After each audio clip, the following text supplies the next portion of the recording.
Welcome to the Skip and Shannon Undisputed podcast. I'm Joy Taylor. You can catch us Monday through Friday at 9:30 a.m. Eastern, 6:30 Pacific on FS1. Here's what this podcast is all about. It's an unscripted, unfiltered, undisputed version of the day's show, and there is a lot to get into in today's podcast. Shannon explains LeBron's heart was in the right place last night, and come Wednesday, the Cavs will have something for the Celtics. Russell Westbrook is having the single greatest regular season in NBA history, according to Skip. We preview tonight's NCAA championship basketball game between North Carolina and Gonzaga. Plus, we debate if Conor McGregor has the psychological edge against Shannon's guy, Money Mayweather. Finally, Hall of Famer Chris Carter comes by the studio to break down if the Patriots would be a good fit for Adrian Peterson. Skip and Shannon, I missed you guys. Boy, I missed you a lot. It always feels a little too long, right? Not so much. Go ahead. Are you done, Skip? Are you done? How are you, Shannon? I'm good, Skip. To see you. As you can see, Skip, I have on my Gamecock colors today. Yeah.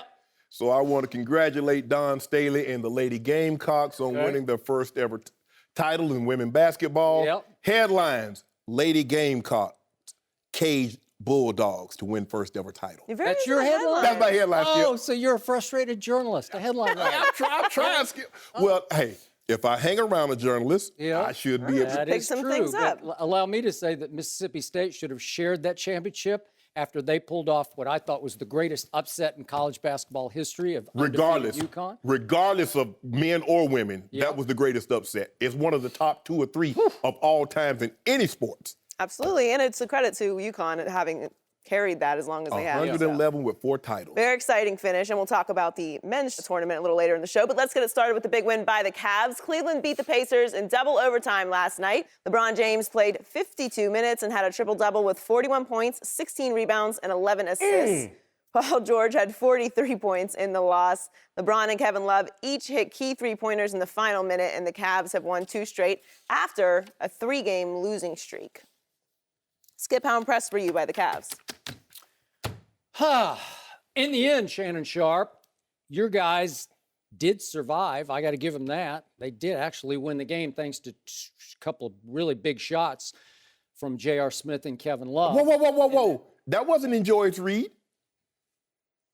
Joy said 2 big threes by LeBron James and Kevin Love. Oh, I thought JR's was the biggest 3 of the whole game, but that's okay. I think it's my turn to talk. Okay, you're right. You're right, Skip. You're right. My bad. I'm sorry. So the point is, those big threes hit by the other players, because we know LeBron needs help. I guess those will serve them well as they go into the playoffs. But overall, I was not impressed, because this team, the Cavaliers, again, made it so hard and looked so troubled against a crumbling Pacers team.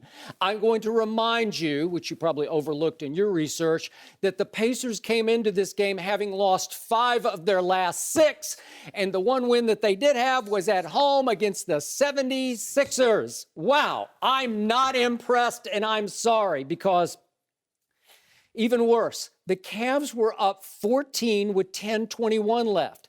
Silly me, I actually wanted to go work out on a Sunday night. I was going to get it over with so I could do my Facebook today, and I thought I got a free night here because there's really not that much going on.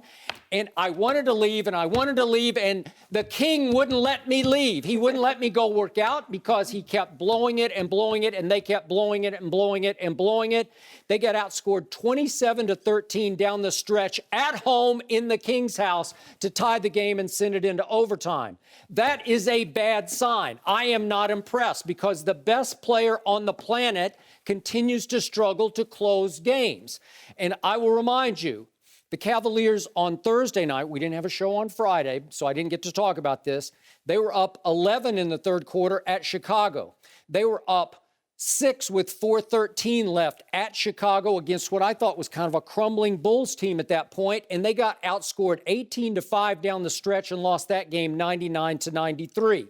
So with yesterday's big win, their impressive win yesterday, that makes them over the last 40 games 21-19. Think about that. The defending champs are 21-19 over their last 40 games. That is not impressive. That does not bode well going into the postseason. 3 times late in yesterday's game, They fouled up inbounds passes that could have won the game. All three resulted in turnovers. All three were aimed at LeBron. To his credit, he took blame for 2 of those inbounds passes from Kevin Love. But he said, we just haven't had enough time in practice to work on our inbounds plays. And I'm watching the postgame thinking, remember, I didn't get to go work out. I'm sitting watching, I'm stuck. And I'm thinking, wait a second. You haven't had time to practice your inbounds plays. You went to training camp in early October. Your first regular season game was October 25th, and you still haven't had enough time to practice your inbounds plays? It's April the 3rd. You don't think that's trouble? And finally, Kyrie, he's still stuck in some kind of funk or slump that I do not understand. I don't know what's going on internally with this team. The baddest man on the planet? Baddest man on the planet is stuck in a funk or a slump because he shot 5 for 20 yesterday, and for the second time in a week, he ducked the media after the game. He fled before they were able to go in and interview him at his locker. And bottom line, finally, at the end of overtime, this one really steamed me, Paul George gets fouled by Tristan Thompson on what I thought was a 3-point shot, but it was only a 2-point shot, so he only got 2 free throws. He's a 90% free throw shooter. He's got 2 to win the game and free me from having to watch the rest of this debacle, and he misses the first one. He lips it. He's a 90% free throw shooter. LeBron James owns, psychologically, Paul George. And I told you at the trade deadline, the Celtics made the right move not to open their stockpile and trade for Paul George. He's not that guy. He's not a LeBron clone. He's not the guy who's going to unseat or dethrone LeBron James in the Eastern Conference. He just doesn't have that it factor. And that was it. 2 free throws to win the game. It's over. It's over with 2 seconds left. And he lips out the first one. Thank you very much, Paul George. The floor is yours. You wanted Paul George to make those free throws to free you from me today. Oh, because really? you knew I was going to have you in that stranglehold. I'm scared. You knew it. 41, 16, 11, 1 turn. Wait, you didn't. The final number, you got to put the final number up. 52. He played 52 minutes. That's the most he's played in a regular season game since 2013. 4 years. Oh, well, hold on. Wait. Hold on. Wait a minute. I just want to make sure I'm hearing this correct. LeBron sits the game out. He doesn't play. There's a problem. Michael Jordan never did that. He played 52 minutes. They win the ball game. He played 52 minutes, and he hadn't played that long. Well, don't give me triple-double numbers. He could roll out of bed and have a triple-double if he's going to play 52 minutes against the Pacers. Well, how about this here? Your guy that you said is going to be the MVP had a 40-point triple-double, had 10 assists. He also had 8 turnovers in 36 minutes. But you mean talking about Russell Westbrook? Is that your MVP? Yes. Well, that's who I'm talking about. It's over. It's already over. That's who I'm talking about. Oh, okay. But your MVP has more turnovers for the season than mine. It's 440 to 415. James Harden has 440. So if you want to go there, I got you again. You see it right there? Huh? That's the real MVP. All this other stuff is semantics. What's he doing there? He's going, passing it. Hey, passing it. you know what? He's going, I wish this game was over. I wish this season was over. Skip, listen. The way Kyrie has been struggling as of late, if LeBron is not Herculean, they're not even in these ball games. You know that, I know that. Now, you can. I would agree. I felt sorry for him yesterday that he had to play 52 minutes to beat the Pacers at home. But the baddest man on the team is struggling. When have you ever seen LeBron James struggle? Oh. Let me count how much time do we have? Can we do the rest of the show? How about I put it to you like this? LeBron James is on pace to be the first man in NBA history to average 25, 8 rebounds, 8 assists, and shoot 54% from the floor. In the 70-year history, no other man can say they've done that. That's what this young man's on pace to do. Skip, you know, he brings it every night. He takes a lot of criticism because he is the best player on the planet that breathes oxygen. And to whom much is given, much is required. There's an expectation level that you expect him to play like this every night. But see, I know what you were hoping. You were hoping J.R. Smith missed that shot, because then you could come in here and say, he doesn't have the clutch gene. He didn't want to take that shot. He didn't want to get fouled because he could have went. You know what? I admired LeBron yesterday because he was giving up the ball in every clutch situation the way he should. He's now just the facilitator in clutch situations. Here, you do it, Kevin. You do it, JR. I think I'm in the lane, but I don't know if I really want to try to shoot this because I might get fouled and I might have to shoot those free throws. We know what happens. I look at it like this, Skip. I'm always willing to accept in a win what I would in a loss. Because if LeBron James passed that ball and JR rims it out, I can live with it. It's never wrong to do the right thing. He's always going to make the right play. Whether he drives all the way to the basket and flush on you, whether he hits the step back or he pass it to JR or Kevin Love. LeBron will always make the right play. Now, you try to minimize it. That's because he doesn't want the weight of the world on his shoulder because if he misses that shot. LeBron wants to do the right thing. Oh, okay. And he did it again. He did it again. 7 times he did the wrong thing yesterday because he was only 3 of 10 from the three-point line. But what about that bomb he hit from Sandusky? He finally hit one at the end of the clock when they had to kick it back out to him. He's pretty good when he knows there's no other way. Like, I have to shoot this right now. That's when he has to dribble and think about, should I do this? Should I do this? That's when you just close your eyes. So there's no other way with that 52 minutes. He knew there was no other way but to get 41 and 16. Yep, there was. So he went 3 of 10 from 3. So that means that over his last 7 games, he's now 7 of 34 from 3. That's 20.5%. After you've been raving day after day about, see him make those 3-point shots. I told you he falls back in love with the 3 and it hurts his team. That's 7 empty possessions by a guy who's not a very good 3-point shooter. Did you take I'm that? I'm not impressed. Did you take that in consideration when Kawhi Leonard went 0 of 12 in 2 games from the 3? What did I tell you last year? He shot, you looked it up, 44%. I'm not talking about 44. When has LeBron ever sniffed 40%? Last year, I was 47. Duh. I'm talking about now. I'm talking about now. Last year you're 47. I thought you meant you shot 47% from 3 last year, and I was saying, well, you should have been an all-star. Well, first of all, they didn't have a 3 when I was in high school because if they would, I'd have averaged about 50. Yeah. Oh, okay. 50.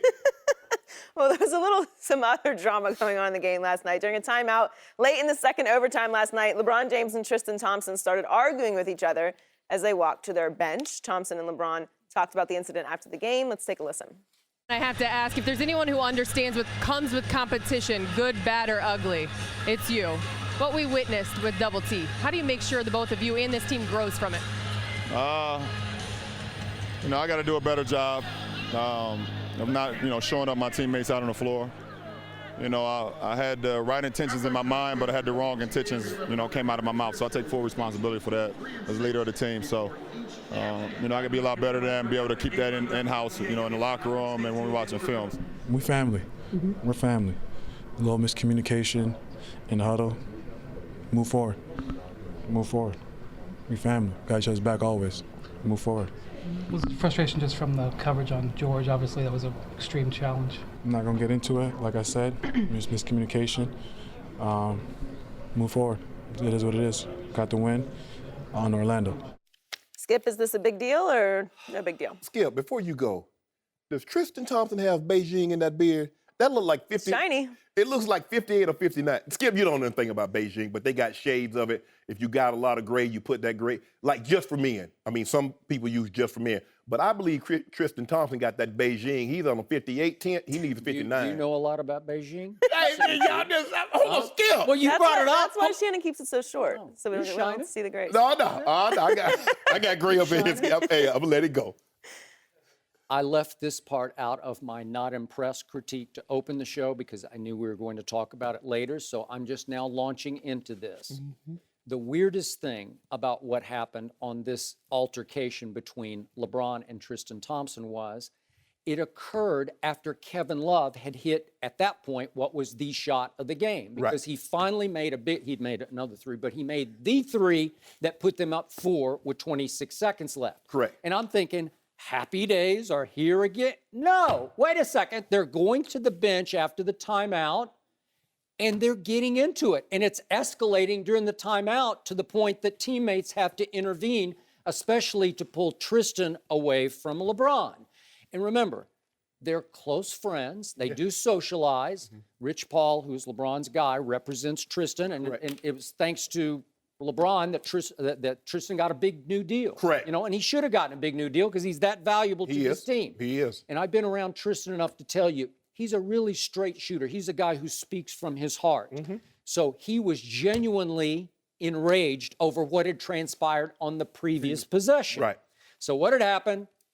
Paul George had come off a pick, gotten loose, and made a three that cut the lead back to one. Correct. And on that play, LeBron had gotten hard picked by Miles Turner, who goes about 6'11", 250-ish. And LeBron got rocked by the pick. And I'm assuming that LeBron, as they came back down court, was calling out Tristan for either not calling out the pick, you know, warning him that the pick was coming, or that Tristan thought that LeBron should have come under the pick instead of trying to go fighting over the top of it and getting blasted.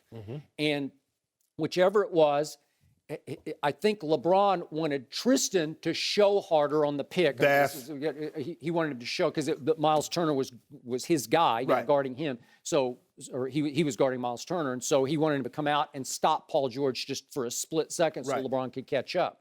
Whatever happened, they get into it, and it was interesting that LeBron did immediately apologize, as we saw right in his stand-up that he did right after the game. That's what that's what great leaders do. It was impressive.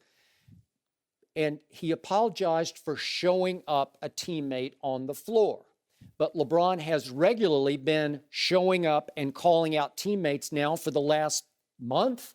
It's one night after the next, where he's either pointing and showing up a la Aaron Rodgers, or after the game calling out teammates for lack of toughness, or we're too top heavy, we don't have enough help down below. And to me, this situation was so bad and so dangerous that Brian Windhorst reported that David Griffin, the GM, went straight to the locker of Tristan Thompson and was counseling him when the media was allowed to go into the locker room. So we saw Tristan take the high road in the quote we just saw, the video we just saw, and say, we're family. I have no comment on that. And he kept getting asked questions. Well, whose fault was it? Blah, blah, blah. Ty Lue was asked whose fault, and he said it was my fault. And then he got up and left his interview. So this is a volatile, dangerous situation because just when I keep wanting or expecting the Cavaliers to come back together, they continue to come apart at the internal seams. And Tristan is such a good guy that I was shocked that he would blow up at LeBron James during a game in full view of the stands and the TV cameras after the shot of the game was hit and it appeared the game was finally over in their favor. Skip, I'm not surprised any of this happened because what we're seeing now is that the Cavs have a heightened sense of urgency. They know what's going on. The regular season is starting to wind down, and they do not want to be playing bad basketball going into the playoffs. Now, if you remember Friday night, Kyrie Irving shoved Justin Anderson of the Sixers in the back for hitting LeBron in the back. Which shocked me pleasantly that he said I had to do it for my brother, he called it. And wow. He publicly said, yeah, I did it. Basically said, I did it on purpose because they taking shots at him. That's a good sign. So now if you take shots at our guys, we're going to take shots at yours. Okay. So the Cavs, I don't know why that they're just starting to realize this, Skip, and it happened when we won the Super Bowl. Whether you play the opening game of the regular season or you play Week 10, you're everybody's Super Bowl. They're everybody's championship. Even if you're not going to the playoffs, when the Cavs come to your building or you go see them, this is your playoff. This is your finals moment. They're getting everybody's best shot. Even Brooklyn, play them hard to the finish. Everybody plays them hard to the finish. You don't think they got everybody's best shot last year? No, because they weren't the champs. Yeah, of course you want to beat them, but it's something about if you're not going to the playoffs, Skip, and you get to hang on your resume, we beat the champs. We beat the defending champs. I mean, think about it. Somebody's going to say the Patriots won the Super Bowl, but let whoever beat them next year, if that happens, if they get this Adrian Peterson we're going to talk about, I don't really see how that's going to happen. But Skip, this is what they're up against. And I think what it is a culmination. I think Tristan Thompson is really tired of LeBron because a lot of times on the pick, he doesn't think Tristan is showing as much as he should. And we're up 4. And then Tristan, all you got to do is show.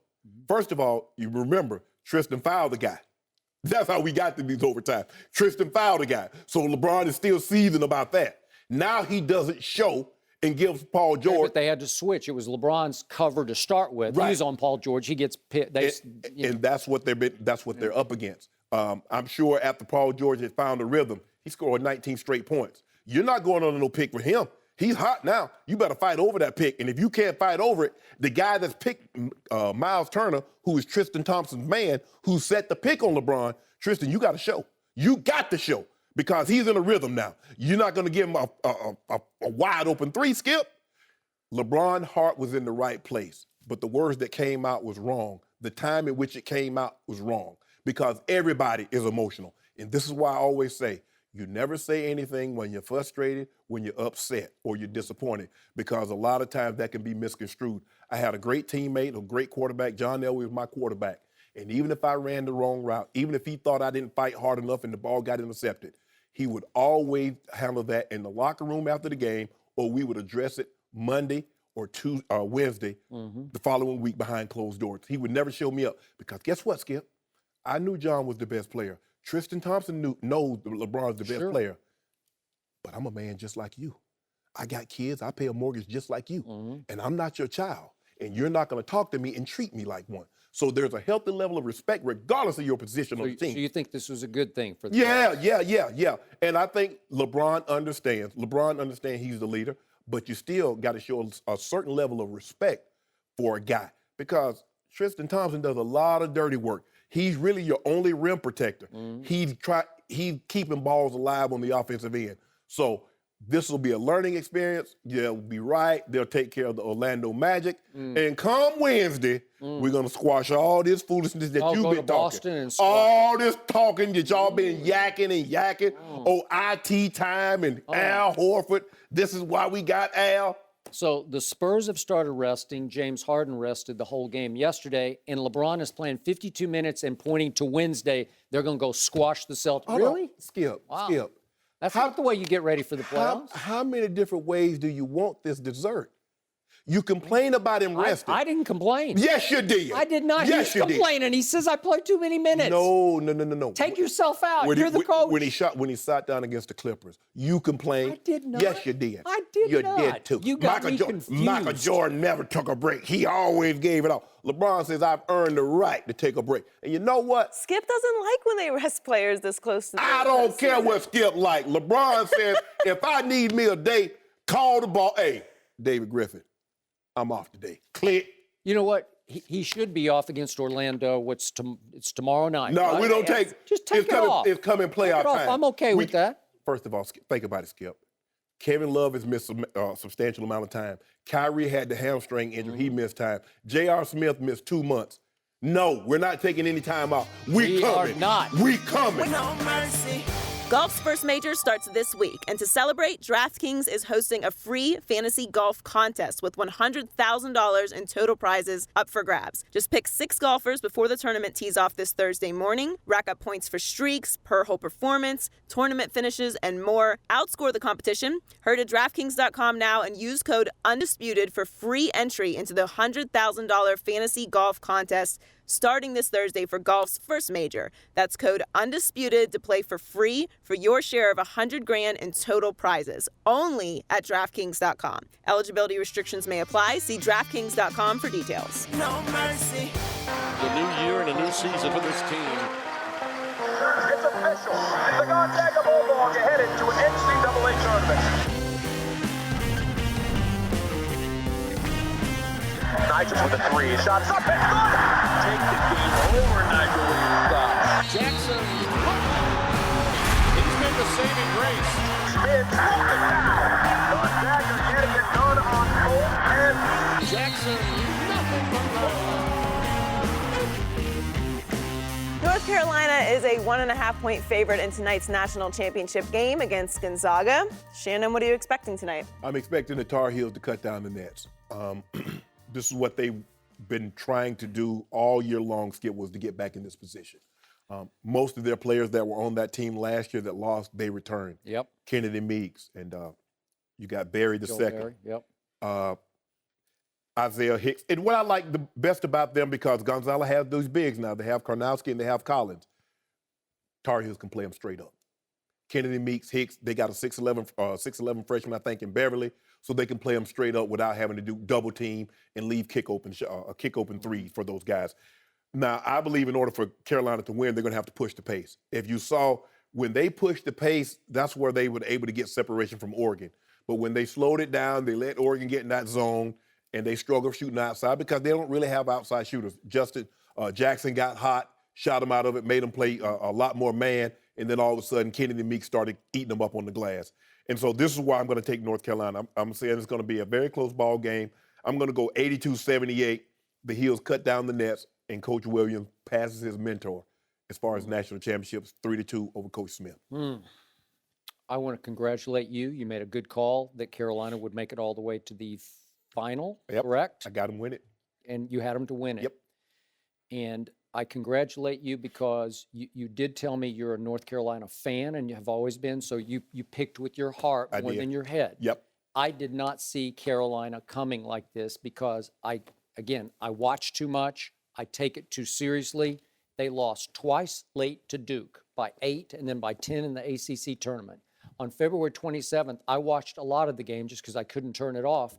They were at UVA, at Virginia, and they ended up losing 53-43. They managed to score 43 points. Again, Virginia really plays defense and really controls the clock. But still, I was like, really?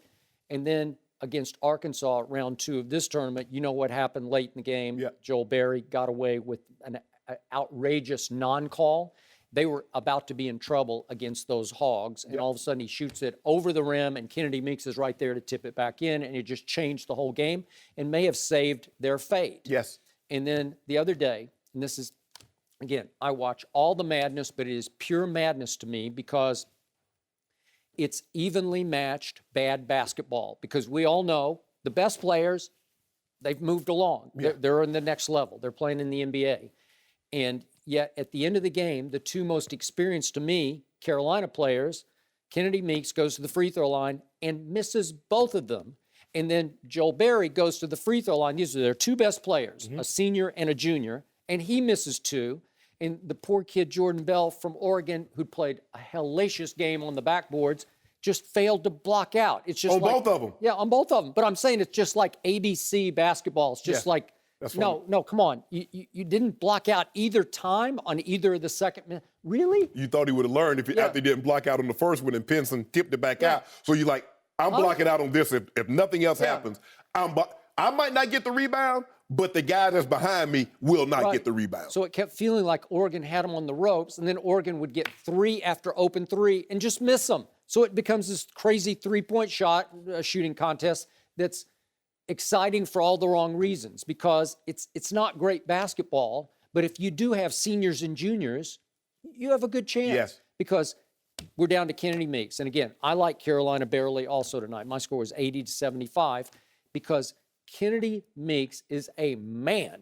He's got his man body, even though he had to lose a bunch of weight to get to the man body. Yes. He's got the barrel chest. He's got physique. He's got built like strength. Wes Unseld. He is. He's like he's the college Wes Unseld. I don't know if our viewers can remember Wes, but he could throw some outlet passes to Yes. good Wes Unseld. But the point is, he's got a little nasty to him too on the boards. Like he's got like a good mean streak to him where he will not be denied on the offensive glass. And by the way, South Carolina out-rebounded Gonzaga on the offensive glass in their game. Yes. So I'm saying, wait a second. If he gets to the offensive glass, you're going to be in trouble. Now, Karnowski is a big, I was going to say boy, but he's a man too, right? Yeah. He's a senior. Yes. And he's 7'1", 300. But he doesn't have the agility, the feet that Kennedy Meeks has. No. And the kid, Zach Collins, he's 7 feet tall, but he's a freshman, and I think he's going to be a little in over his head tonight. I could be wrong because their 1-2 punch when they were in against South Carolina really worked, where they could feed each other, but they were just too big for South Carolina. Right. They're not too big for these guys because you mentioned Isaiah Hicks. They just got muscle. Even They go 3 deep with Pinson. bigs. Yeah. Pinson can go in and just bang people inside. And Justin Jackson, who was ACC Player of the Year, he was also on the All-American team. He played big. Those threes, you know what? he fit. I'm glad you brought him up because we've talked all year about Lonzo Ball versus Josh Jackson versus Malik Monk and De'Aaron Fox. Yes.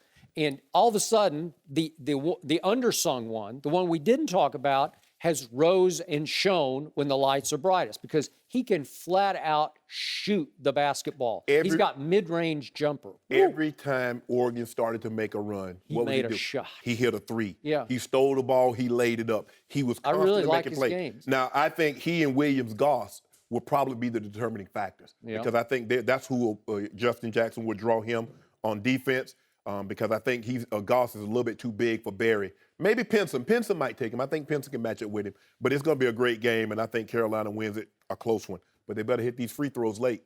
Well, they better. And it's being billed as David versus Goliath, except David is actually a Goliath because they're so big, but I still like the more experienced Goliath. It should be Goliath versus Goliath. Yeah. There's a difference 7'1", 300. No, I know. I think, and plus Gonzaga,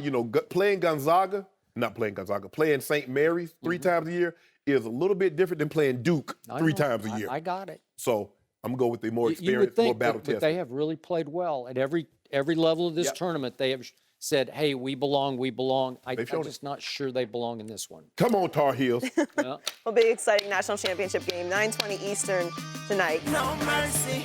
Next up, former UFC middleweight champ Chris Weidman says it's a, quote, 100% fact that Floyd Mayweather and Conor McGregor will fight.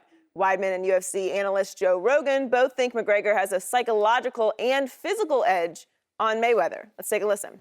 One of the things that makes this fight intriguing is we've never seen Floyd box a guy like Conor McGregor, and we've definitely never seen Conor McGregor box, especially at a level that that Floyd Mayweather is at. So him coming from being a 2-division UFC champion will help his confidence. He'll be scary. And one of the things that he said that's a psychological thing that no one could ever say to Floyd before, he said, listen, the way he goes, the only reason why this thing is fair is because we're playing by boxing rules. If it was a fight, I would kill him.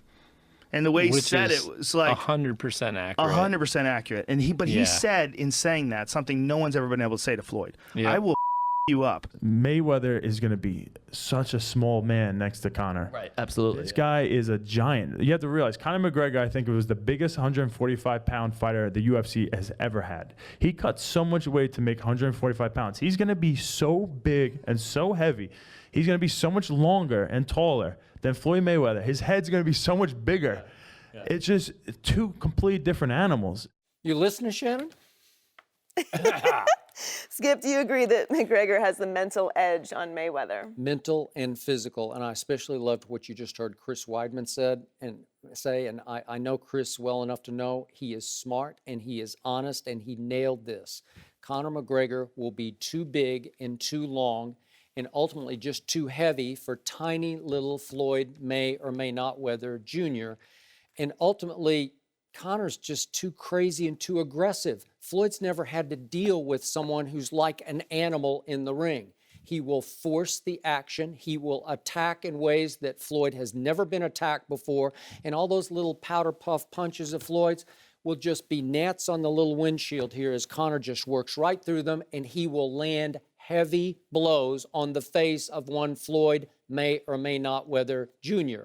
There's blood will be spilled here. Floyd is in for a contest that he has never found himself in before because this is the baddest man on the planet. And all that dancing and ducking and all that artistry, that defensive artistry, it won't matter in the end in this fight because this will be a fight. This will be him trapped in a corner, having to fight his way out of corners that he can't fight his way out of. He will be overwhelmed by the size and the power of Conor McGregor. This is going to be a contest unlike any he has ever experienced as a boxer because this man, Conor McGregor, can flat out box. Skip, y'all need to stop. And Joe Rogan needs to stop with this nonsense.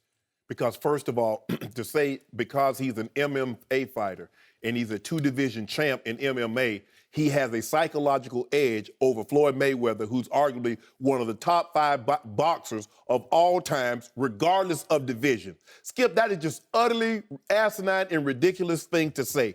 Chris Weidman saying that this man, he's so big, he's 145, and when he rehydrates and his head is so big, good.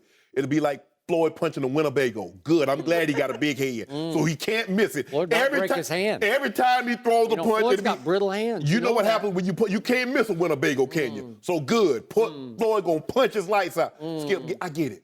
It'll be just like me saying if J.J. Watt challenged, say, Boogie Cousins. Of course I'm going to say I'm a football player. I'm going to go with J.J. Watt. I'm like, man, J.J. Watt, 6'5", 285. Man, he going to back Boogie down and give Boogie the business. Knowing good and darn old well Boogie Cousins would kill J.J. Watt on the basketball court. Wait, of course. Does J.J. Watt do anything with the basketball during his football games? Wait, Conor McGregor actually boxes with bare knuckles. He's boxing. Basically. He's fighting, Skip. And Joe Rogan, likes to box. Joe Rogan He likes said to the stand only and reason that exchange. the fairest fight, the fight is fair is because it's boxing. Duh. Because when you fight, all you got to worry about kicks, knee strikes. You got to worry about being because this what one day he might do Muay Thai. The next day he might wrestle. The next day he might do Brazilian Jiu-Jitsu. All Floyd does is box. That's all he does. And he's one of the greatest to do it. So don't be different. Look here, I get you trying to sell the fight because at first, it's never going to happen. Oh, it can't happen. Even Dana White, I got a better chance of being the backup to Tom Brady now this was just February, 2 months ago, Joy. I got a better chance of being a backup to Tom Brady in the Super Bowl. Well, the money changed a little bit. See, hey, money don't talk, but it damn sure scream. And $1 billion, that's what it's doing, Skip Bayless. But you know what? You, Joe Rogan, Dana White, Chris Weidman, y'all being openly and blatantly disrespectful to Floyd Mayweather. But that's okay. Wait, you mean 40-year-old Floyd Mayweather? That guy? The guy that's going to 40 years old. Connor's 28. Punish him. And you know what? Remember that fight when Clubber Lang, Mr. T, was in Rocky? And the reporter asked him, say, what do you envision? Pain. That's Pain what I for who? envision. I do envision pain for Floyd. He's going to get hit for the first time. First of all, Skip, there's a difference because this is not bare knuckles and they can't hollow the gloves out. So it's padded. So it's not like he's putting knuckle to head. And Floyd Mayweather, with those quick hands, by the third round, one of those eyes will be closed. There will be a patch over the left. Eyes will be closed? Over the Floyd hadn't knocked anybody out since 1999. Let me say that again. 1999 was Floyd's last knockout. And he's going to hurt Conor McGregor. How? With what? His brittle little paws? Come on. I mean, seriously. You know he's got bad hands. You know Floyd? And he gets those injections. I get all that. Okay. I get all that. And here's the thing. It's been reported that Floyd has been boxing MMA fighters because they are unorthodox, because they don't fight like a conventional boxer. So punches might come from any. But you know what Floyd do? Floyd is the just roll. He's the pot shot king. He'll throw them things. Hey, just when you least expect it, expect a two-piece. Patch over the eye, closed for the weekend. Closed how? With what? What's he going to hit him with? Brass knuckles right, or what? Left, uppercut. Wait, is that going to be the deal? Floyd gets to wear brass knucks and the other guy, Connor's got to wear like 5-pound gloves or what? Man, I ain't know that dude has so much power. Wow. Skip, it's power? Not, Skip, here's the thing. It's what? It's not the punches you see that gets you. It's the ones that you don't see that get you up out of there. Hey, what do you think would happen, as they pointed out? What would happen in the back alley if those two fought? Conor couldn't beat him. He could too. He would. I'm saying, no. Floyd couldn't beat Conor in a real fight. Okay. No. Thank you. And did you happen to watch the second Conor McGregor-Nate Diaz fight? Did you watch them go toe-to-toe and just slug it out? No, Nate Diaz is not a boxer. He doesn't have the head movement. He don't have the foot speed. He doesn't have the movement of a Floyd Mayweather. All he was 170 pounds and a lot longer than Conor McGregor. And Conor McGregor said, watch this. I'm going to kick his behind. I'm going to stand nose to nose, and I'm going to outbox him. And he did. He's fighting another MMA fighter. Here's a guy that he can't kick. He can't shoot the legs and take him down. He can't do any of that. Just stand in front of me and get these CDs put upside your head. You CDs? That's what's going upside his head for 12 3-minute rounds. And when he walk up out of there with them money bags, you know he walking up out of there with a joy. You know, this $600 million. Floyd's going to wake up sometime the next month or so and say, I can't do this. No. Can't risk. For $600 million? He's going to risk 49-0 against some MMA He fighter. already got 50. He got 50. F-I-D-D-Y. He got 50 already copyrighted. Well, what if he lost? I'm sorry that it have to be against somebody that they just drug up, but hey, for $600 million, they drug him up. He ain't no boxer. Did you hear that, Conor? He is a boxer. Is he a boxer? Drug up. Is he a boxer? Yeah, he's a good boxer. And by the way, he's left-handed and ambidextrous. Love that combination. Well, good. Wait, Floyd, that you way, see that one? I'm Woo, glad. boom. So that way Floyd gonna hit him on both sides of his face. So I don't want him to get discouraged when he's just getting it right. So Floyd can hit that. Yeah. Oh, You know what? Skip, I want this so bad. For the first time in Floyd's career, he's going to need a good cut man in his corner. Does he have one? Have you ever seen Floyd bleed? I haven't. I'm Okay, about to. and you not going. Can't wait to be there. I'm going to be in the front row. I'm going to be in the splatter zone. I saw Conor McGregor bleed, and I saw him say uncle to Nate Diaz to make him turn him loose. So Mayweather's gonna put him in a hold? No, he gonna put these holes on That's him. not what happened. What are those? The psychological edge to me is with McGregor because he has nothing to lose. Of course he does. What does he have to lose? A 445-pound man knocking his butt out. What? Huh? A 145-pound man knocking his 445. I said 145-pound man Like he's not that. knocking his butt out. No mercy. Adrian Peterson will visit the Super Bowl champion Patriots today, according to ESPN's Adam Schefter. Peterson was released by the Vikings last month and has visited the Seahawks so far. Peterson only played 3 games last season after he tore his meniscus. Joined by Chris Carter. Chris, do you think that Peterson would be a good fit with the Patriots? Well, this is the thing. With the Patriots, everyone's a good fit if you check your ego, you check your stats, you check your checkbook, you don't care about how much money you're going to make. Like, everybody fits in. Oh, I don't care no more. I don't care about it. I just want to be a team player. I just want to win. There's not a lot of football players out there like that. I mean, it all sounds good and everything, but there's a few things about Adrian Peterson that I know, all right? Adrian Peterson has been the dominant player on every football team that he has been on since he put on shoulder pads and a helmet. At the age of 6? Now, when he was playing Little League, he was playing without a helmet and shoulder pads, and the parents thought he did have on a helmet and shoulder pads. I mean, he's a phenom. Yes. I mean, he's a phenom. He's like Herschel Walker was as a youth. He's like one of those rare specimens. Now, Bill Belichick is intrigued with Adrian Peterson. He likes him. He likes his overall work ethic. He likes that he's a throwback Texas football player. He loves the way he trains. He loves the way he trains the interval training on the hills. He loves those things. So there's always been a certain degree of interest from Belichick in Adrian Peterson. I know this from a very, very reliable source. So he's always thought about him. And also, people don't realize this about Belichick. He's not a robot. You know, he likes what he likes. He's impartial to certain things. Like, in his judgment, like, people are like, well, why you like that? He can't explain it, but it's just his way. He likes Rutgers players. But also, he likes players that had character flaws, and he'll just give them a chance because he sees something in them that he believes that he can bring out. Now, can Adrian fit in? If he's willing to play for $3 to $5 million, because Belichick is the king, but he does answer to the Crafts, all right? Mr. Kraft and his son. And they do have a payroll, and they do have a way they do business. And it's hard to pay Adrian Peterson between $7 to $10 million, which he would like to get, and be able to explain to his bosses and the team in New England why they put that type of money on a running back that they believe they run by committee. And they've had so much success doing it that it's hard to equate the dollar amount for one player when I know I'm going to use 3 or 4 other players. Now, LeGarrette Blount, he wasn't happy with the situation there. New England told him he can test free agency. Adrian Peterson wasn't happy with the Minnesota situation. They let him test free agency. Adrian's finding out, to his surprise, the money's not there, number one, especially for an aging running back, but the money's not there for most of the running backs. So that part has surprised him. So he would have to drop his salary demands, but he would also have to say, you know something, I don't mind if I'm going to touch the ball 7 to 10 times any given week, because and sitting over there in the cold, if you think that's the best thing for Adrian Peterson, is as effective as no.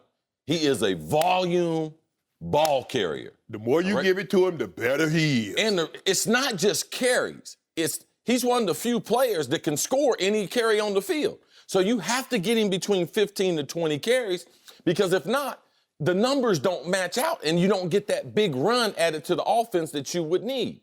So, yeah, you got to say, Chris, you want to come on the show? You can't say nothing. You ain't going to make no money. You got good ratings. You ain't got no opinion. It's going to be hell of a fun, though, Chris. They're like, yeah, no problem, Skip. I'll come over there. No problem. No problem. I'll do that. But if you want to say something, if you want to make some money, if you want to be an equal partner in all this. They going to be able to do that. No, he can't do all that because that's not going on in New England. So you're saying he'll say no to Belichick? No, I'm just saying there is a great deal of interest from Belichick in Adrian Peterson. Belichick called Adrian Peterson. Adrian Peterson and his agent didn't call New England. Although his father did say early on that they were up on his list, New England. But you think New England initiated contact? No, I know. Okay. I know. My source told me Bill Belichick got the number from them and called Adrian Peterson. And the thing is that we view Adrian Peterson as an agent running back, but that's not how he views himself. He went on the open market thinking he could still get that 10 to 12 million that he was going to be due in Minnesota. And then once he figured that he couldn't, then he had to readjust and says, I'm waiting for the right fit. Because you can't tell me, Seattle, the way they run the football, their most productive years, they had Marshawn Lynch, handing him the football 20, 25, sometimes 30 times a game. The Seattle Seahawks settled on a guy that can't control his weight. They put incentives in his contract to incentivize him, to give him extra motivation. The $3.5 million that they're paying him, CC, that ain't enough. But we'll give you an extra $80,000 if you make. Well, they could have got Adrian Peterson for that. If Adrian would have taken that number, they could have gotten that number. That's my point. So it was a lot. Maybe I think it had more to do with money, why he didn't sign early. And then he said, okay, if I can't get the money that I want, I'm not going to go to a bad situation. I might as well go to the ideal situation. CC, we looked it up.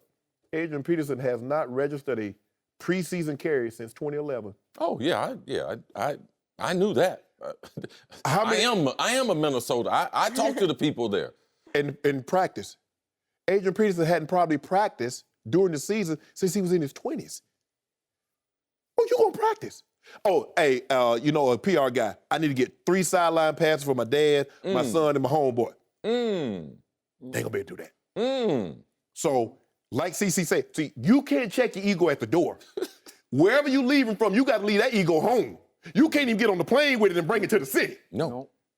And Skip, when you're used to being the man, it's hard for you to see yourself anything other than the man, because you're playing second fiddle.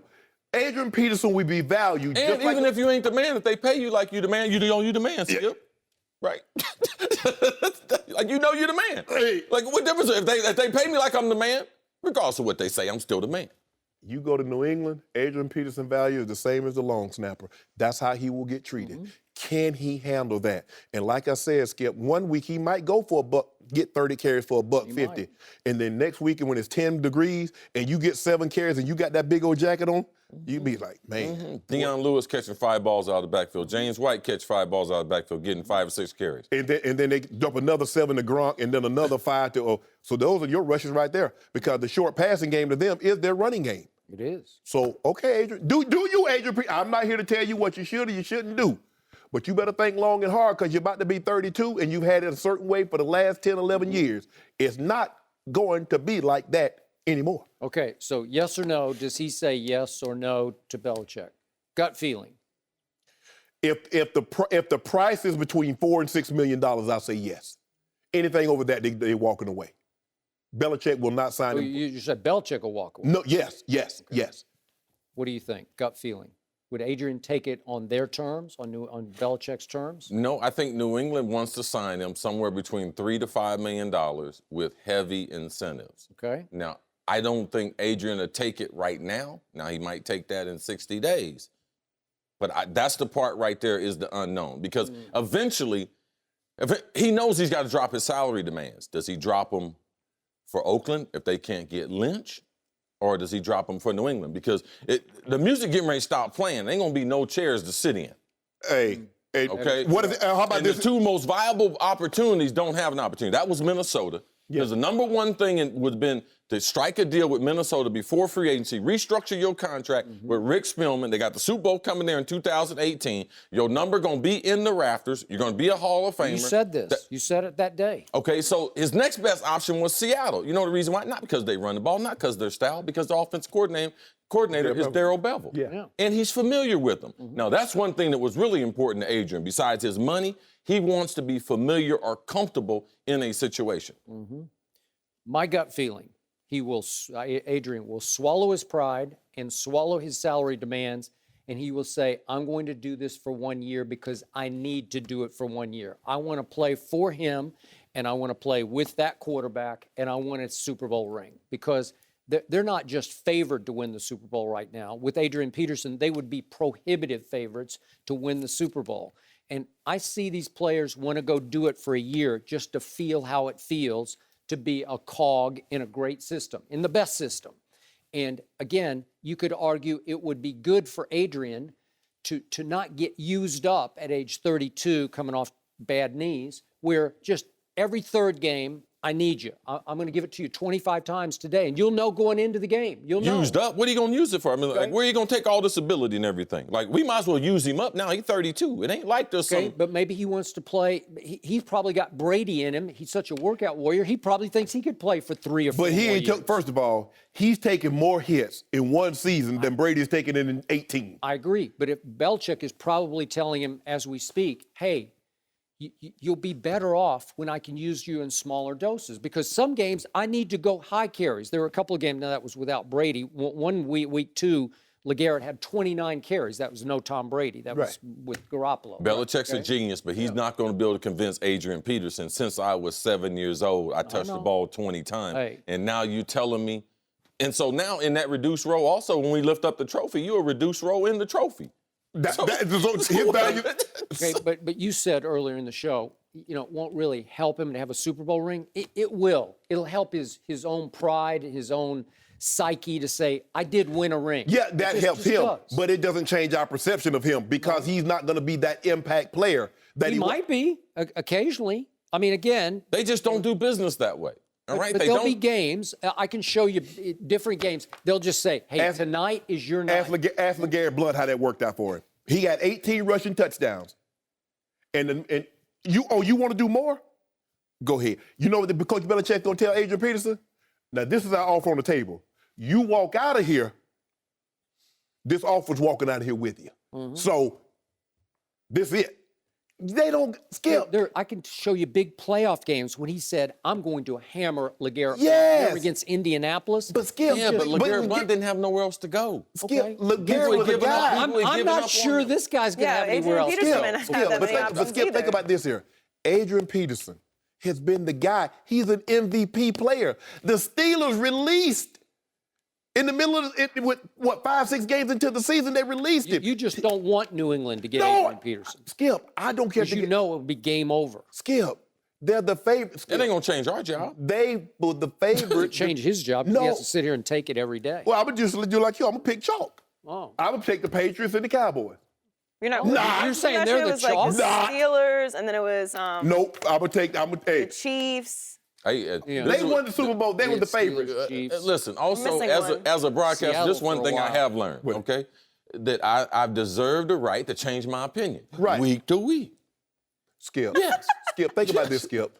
The Broncos won the Super Bowl 2 years ago, and when the line opened up, New England was the favorite without Adrian Peterson. So if they won the Super Bowl last year, And they've crushed the offseason. Crushed it. Dominated it. Adrian Peterson. Okay, yeah, it'd be nice. Oh, Adrian Peterson in a. They just won without Gronk. Yeah, man, please go to Adrian. Do you? But I'm telling you, man, it get real hard. We're used to having things a certain way. I wasn't nearly the player. I was taught this too. When you lead the National Football League, there's 2 things you take with you: memories and money. Get as much as both of them as you can. No mercy. Russell Westbrook had his 40th triple-double of the season yesterday and is now only 1 away from tying Oscar Robinson's all-time single-season record. The Thunder still lost to the Hornets despite Westbrook's 6th straight triple-double. Skip, how would you rank Russ's season all-time? Shannon Sharpe. Russell Westbrook is having the single greatest regular season in history. I need some aspirin. I got a headache. Let me continue, and you'll need some Tylenol on top Yeah, of that. I do. Russell Westbrook is going to average a triple-double in an era in which, as our man Chris Broussard has pointed out, the possessions are like 30 or 40 a game fewer than in Oscar Robertson's day and Wilt Chamberlain's day, when they just ran and shot. And so you got a lot more chances to pad your stats. Yes. And in my favorite basketball stat, the equivalent of QBR in football, this is PER, player efficiency rating, the one that I would take to the bank. Russell Westbrook is running away with it. And ironically, in a distant second right now is this guy named Durant, who left him to go to Golden State. Kevin obviously hasn't been playing lately, but his PR is down at 27.7. Russell's is all the way up at 30.7. For the record, Kawhi's third, James Harden is fifth. LeBron has actually moved up to sixth. But just to keep it in perspective, that's PER. In usage rate, Russell is going to shatter Kobe's all-time usage rate percentage. That's how much of the game is the ball in your hands. Right now, Russell's at 42.6%. You say, boy, that's a lot. That could be like ball hogging, 42. Well, Kobe had 38.7% all the way back in 05, 06. He's shattering. He's just running away with that record. So the ball is in his hands because it is Russell or bust on a nightly basis. I still say their team is not very good. I was heartened on Friday night when my team, the Spurs, managed to come all the way back from 22 down in the third quarter to win in Oklahoma City, because my team is that good, except when they play Golden State. That's another topic for another day. Hold on, wait a minute now. You just said the guy that's having the best statistical season in NBA history, NBA been going on for 70 years, had a 22-point lead. And the Spurs came all the way back and beat them by double figures, right? Yeah, because the Spurs are the second best team in basketball. I'm going to let you. But then you complain when LeBron and them had a lead, and then go ahead. Don't worry about it. I'll use it in my argument, but go ahead. Go ahead, Skip. LeBron has way more help. Skip. Who's got the better help, LeBron or Russell? Help me out here. Go ahead. Help me out. I'm sorry. Better help, LeBron or Russell? I think I'd go with LeBron, times 10. It's my fault, Skip. I shouldn't have interrupted you. I'm sorry. Yeah, you got it. So in turnovers, and you tried to call me on this, just to frame it for you, your MVP, James Harden, now has 440 turnovers, and he didn't play yesterday. 440. Russell has 415, which is second in the NBA, but it is second. So don't tell me he's going to shatter the record for turnovers in the season with the highest usage rate. So he does have higher turnovers because the ball's in his hands constantly, and he is trying to create for players who aren't that good at finishing, except for Enes Kanter, and he comes off the bench, and he'll get you 15 and 8 almost every night. But in this case, they lost to Charlotte yesterday because Charlotte shot the lights out in Oklahoma City. But look what Russell did. He made 7 of 15 three-point shots, and he's not a very good three-point shooter. He's having by far his best ever. His career three-point year, he's 34%. In his last three games, he shot 15 for 37 from three. That's phenomenal for him. To get it to 33%. What's that? To get it to 33%. Yeah, but he's trying to get them up the seeds in the conference, trying to get a higher seed, and they're pushing hard. And I told you, he's beaten the 4th seed, Utah, the last 3 times they've played. That's pretty great. For me, seeds only matter if you're planting a garden. Okay, yeah. I don't care nothing about no seeds, Skip. If he's as good as you say, he'd get him out of the first round, if he's that good, because I've seen the King do it. Well, I wouldn't want to mess with Russell Westbrook in the first round. I would. First of all. I thought if they moved up to the... No, he ain't going nowhere. He dropped it. That was the MVP. He dropped it. What are they now, Skip? They're hanging right in that 6th seed. Okay, then. That's where I said they were going to be. And the point is that I have never, ever seen a man play harder night after night, game after game, possession after possession, taking the punishment and giving the punishment that this young man, as you call LeBron, gives every game. No one's ever done this before. So just an individual accomplishment, period, end of story. I'm not saying he's better than Michael Jordan or better than Magic or better than Bird or whoever. Or better than LeBron. Say it. Well, I'm starting to wonder about that. He's a better teammate than LeBron is, but that's a whole nother issue. Name the all-star, name the superstar that's ever left LeBron's team. Why are you? Oh, sniff. Oh, It's your tail. Joy. I'm sorry. I keep giving that away. I need to come up with another. You can't. Once you know your tell, it's done. I got to come up with another one. Skip Bayless. Yeah. Now, you keep saying that Russell is having the greatest stat season in NBA history. Well, he is having the greatest stat season. I'm just saying individual season period. Okay. Now, we all know Wilt had a season which he averaged 50 points and 25 rebounds. But what people also don't know is that he followed that up with a 45 and 24 season. No titles. He won his first title in 66-67. You know what he averaged, Skip? 24 points, 24 rebounds, 7 assists. I would think that's a pretty good season, wouldn't you, Skip? Okay, but what did we just say? Per our Chris Broussard, the possessions were 30 or 40 more than now. Chris said 40 more. I'm trying to be conservative. But here's the thing. Think about how many times Russell is shooting. So Russell is shooting the equivalent of how many possessions they had. Think he's shooting more than Wilt shot? Wilt shot like every shot that could be shot. Okay, I'm just saying that's average 50 a game. Oh, I'm just saying, Skip. Okay, now Michael, you love Michael Jordan. You remember that 86-87 season? 37 points a game, 5 and 5, 0 titles. But in the first three-peat, he averaged 30 a season. Came back the second three-peat and never hit 30, but they three-peated. Now LeBron had a 5-year run in which he won four league MVPs, went to 3 finals, and won 2 of them, and was a 2-time finals MVP. I think that's a pretty good season, Skip. So you're throwing out, see, I love how you do this, because normally you're a guy that despises stats if at the end of the day the stats does not lead to a title. And it just so happens today for your argument, you don't even care anything about a title. I said regular season, period, end of story. We're not talking about the playoffs. We're not talking about the whole season. And I said in the regular season, I've never seen a greater accomplishment by one man stuck on one bad team. Never seen it. He got left behind by Kevin Durant, and look what he's doing, picking up these pieces. I don't have a Skip. He doesn't cheat you. I love watching it. I shouldn't say I love. I mean, I love watching him play sometime when he passes the ball. I mean, I wouldn't want to go see. I want to see some other players shoot some shots too. I don't want to go see him shoot 40 times and the other starters shoot 30. And that's what you see. You see the majority of the time he takes more shots than the other 4 starters combined. How do you expect to win when you're playing that kind of ball? They're just not good enough. He has to. If LeBron, let me ask you a question. Wait a second. Skip, one thing, and I'm going to leave it like this. I'm going to leave it like this, Skip. I'm going to leave it. I ain't going to say nothing else for this segment. This is your block. Is the team. I heard it too, because I have something to say too whenever he's done. I don't think he's going to like it either. Is the team that Russell Westbrook has right now, is that team better than what LeBron took to the NBA Finals? No. It is not better. Ilgauskas is better than either of these two, the 2 postmen. He's just better. You need to be ashamed. Ilgauskas is really good. Do you remember? We could start picking. We don't have time to go position by position, but with Drew Gooden and who else is on that team? They had some good players on that team. Okay. Larry Hughes could really play. He's an all-star. Pretty good. Better than Oladipo. I'll take Larry Hughes over Oladipo. No, you wouldn't. Yes, I would. No, you I would. He's really good. All I'm saying is, Skip, is that you love seasons as long as LeBron is not doing it.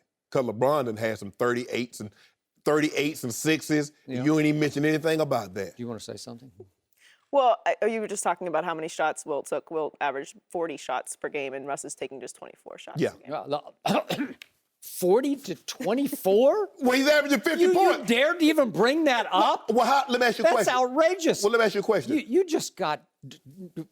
Think about this. Is what you got. How many shots is Russell taking? 24. He's taking 24 shots, averaging 30 points a game.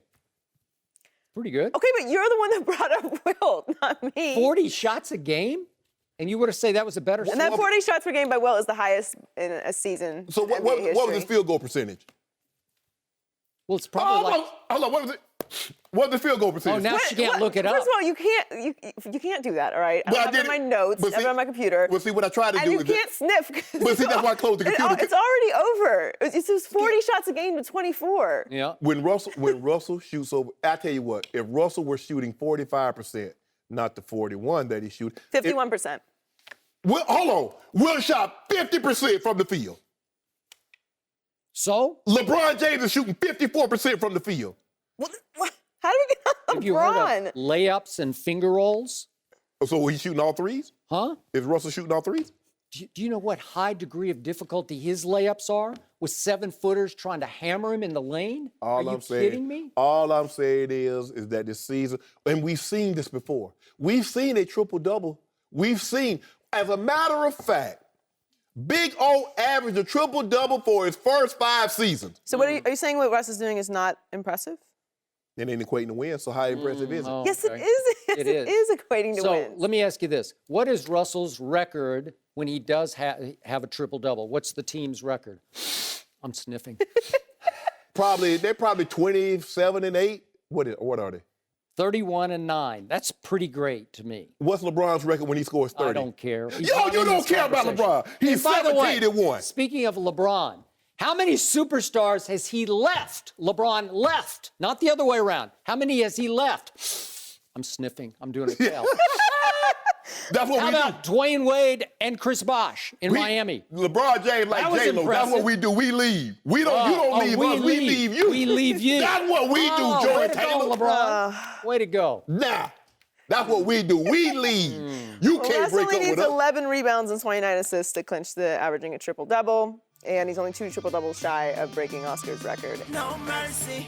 This is the Skip and Shannon Undisputed podcast, where we're delivering you an unscripted, unfiltered, undisputed version of the biggest topics of the day's show. Be sure to subscribe to the podcast on iTunes, like us on Facebook at Undisputed on FS1, follow on Twitter at Undisputed, and catch us at 9:30 a.m. Eastern, 6:30 Pacific, Monday through Friday on FS1. You can find us on channel 219 on DirecTV, 150 on Dish. Thanks for listening, everybody. I'm your host, Joy Taylor. Come back tomorrow when we're joined by Chris Carter once again, Jim Jackson, and Rob Parker. We'll talk to you then. Fox Sports 1 of 1.